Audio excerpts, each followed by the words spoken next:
اعوذ باللہ من الشیطان الرجیم بسم اللہ الرحمن الرحیم قال امیر المومنین علی بن طالب من تزوج فقد افض نصف دینہ. حدیث رسول انہوں نے بیان کر دی تھی اور اس کے بعد قول مولا کائنات میں بیان کر دیتا ہوں اس میں آ کے تاکہ بات مکمل ہو جائے کہ مولا کا ارشاد ہے کہ جس نے نکاح کی تزویج کی اس نے گویا اپنا آدھا دین بچا لیا، اس نے محفوظ کر لیا اپنے آپ کو. اور نکاح جو ہے فقط سنت نہیں ہے، سنت موقدہ ہے اور جس کی تاکید کی گئی ہے، ایسی سنت کی تاکید کی گئی ہے.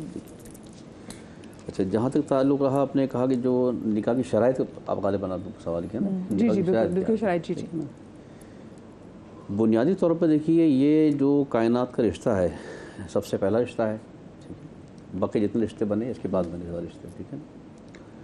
اچھا، اس میں بنیادی شرائط جہاں تعلق ہے، شرائط تو جب یہ ہمارا سلسلہ تحریر کا شروع ہوا تو اس کے بعد شرائط مباحثہ لکھی گئی، لیکن بنیادی شرائط جو ہوتی ہیں، بنیادی شرائط میں یہ رشتہ کس قسم کا رشتہ ہے کہ جس کے اندر یعنی مجموعی طور پر اگر نکاح کرتے وقت ان چیزوں کو ملحوظ خاطر رکھ لیا جائے کہ جو دین کہتا ہے.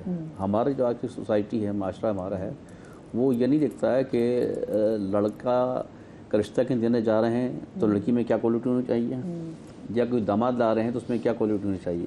آج کل پیمانہ ہمارا کیا ہے؟ پیمانہ یہ ہے کہ لڑکا کرتا کیا ہے، کاروبار کیا ہے، بزنس کیا ہے، یہ سب چیزیں ہوتی ہیں. دیندار ہے وہاں پہ بھی تو کرنا مشکل.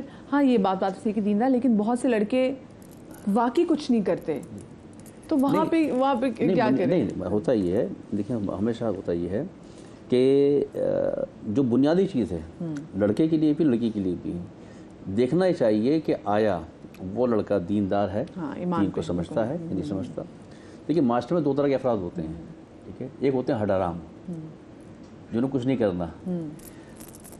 ہمیشہ جب بیٹی کا رشتہ اگر آ رہا ہو، کبھی ہم سے کوئی پوچھتا ہے، آئزہ اقربا پوچھتے ہیں، مسئلہ کرتے ہیں، تو ہم یہ خیال یہ دیکھتے ہیں کہ یہ دیکھیے کہ لڑکے کو ہاں تعلیم کے زیور سے آراستہ ہونا چاہیے، پڑھا لکھا ہونا چاہیے، تعلیم ہونی چاہیے، ٹھیک ہے، محنتی ہو، ٹھیک ہے، کرنے کا جذبہ رکھتا ہے. آج نہیں ہے کچھ اس کے پاس، نوکری نہیں ہے، کوئی مسئلہ نہیں ہے، لیکن کوشش کر رہا ہے، ٹھیک ہے نا. یہ نہیں کہ تعلیم بھی نہیں ہے اور ہم اس کے بارے معلومات کے پتہ چلا کہ حرام ہے، کچھ نہیں کرتا کراتا، پھر بھی ہم کہیں نہیں کر لے گا کچھ نہ کچھ. یہ کانسیپٹ غلط ہے، یہ والا کانسیپٹ ہوتا ہے، ٹھیک ہے نا. کئی رشتے ایسے ہوتے ہیں کہ جیسے لوگ کہتے ہیں اس پہ شادی کر دو ذمہ داری پڑ جائے گی، اس بنیاد پہ رشتہ کر دیتے ہیں کہ آج ہم یہ کہتے ہیں خالی کہ دیکھیے کہ آج اگر فقط لڑکے کی دنیا داری کو دیکھ کر شادی کی جاری کو، بزنس دیکھ کر، اچھی سروس دیکھ کر، تو خدا نہ خواستہ شادی کے بعد کوئی حادثہ ہو گیا، کاروبار تباہ ہو گیا، کوئی حادثہ ہو گیا، معذور ہو گیا، تو کیا بیٹی گھر بلا لیں گے آپ اس میں؟ ٹھیک ہے نا. جو چیز آپ کے اختیار میں نہیں ہے اس پر فیصلے نہیں کرنے چاہیے. ٹھیک ہے. جو بنیادی چیزیں وہ دیکھنی چاہیے اور یہ دیکھنا چاہیے بوقت نکاح یہ ہونا چاہیے کہ آیا وہ شخص جو کسی کی امانت کو، دیکھیں لڑکی جو ہے اولاد ماں باپ کی ملکیت نہیں ہوتی، ٹھیک ہے. اللہ تعالیٰ اس کو امانت دیتا ہے ان ماں باپ کو.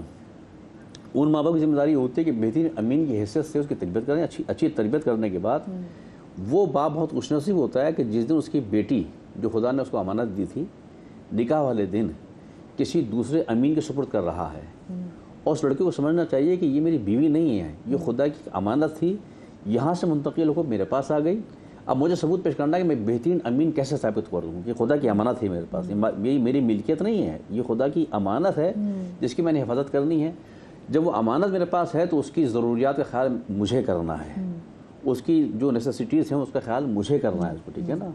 جو تقاضے میری ذمہ داری ہے میں اپنی ذمہ داری ادا کرنی ہے. اسی طرح لڑکی کی ذمہ داری ہوتی ہے، ایک اچھے خاندان کی ذمہ داری، خوشحال خاندان کی ذمہ داری یہی نشانی یہی ہوتی ہے کہ جہاں دونوں کو مابین دونوں لڑکی والے گھر والوں نے بھی اور لڑکے کے گھر والوں نے بھی سمجھا دیا ہوگا ذمہ داریاں تمہاری کیا کیا ہیں یہاں پہ، ٹھیک ہے نا. اور یہاں پہ صرف لڑکی سے مراد نہیں ہے، لڑکے کی بھی ہے کہ تم نے بھی کیسے. اور بنیادی شرط کیا ہوتا ہے، جیسے مہر ہے، ایک مہر بنیادی شرط ہے وہ، ٹھیک ہے نا. وہ یعنی ایک نکاح کا وہ فقط رسم نہیں ہے، باقاعدہ وہ ایک اس کی شرائط میں سے اہم ترین شرط ہے کہ مہر معین کیا جائے.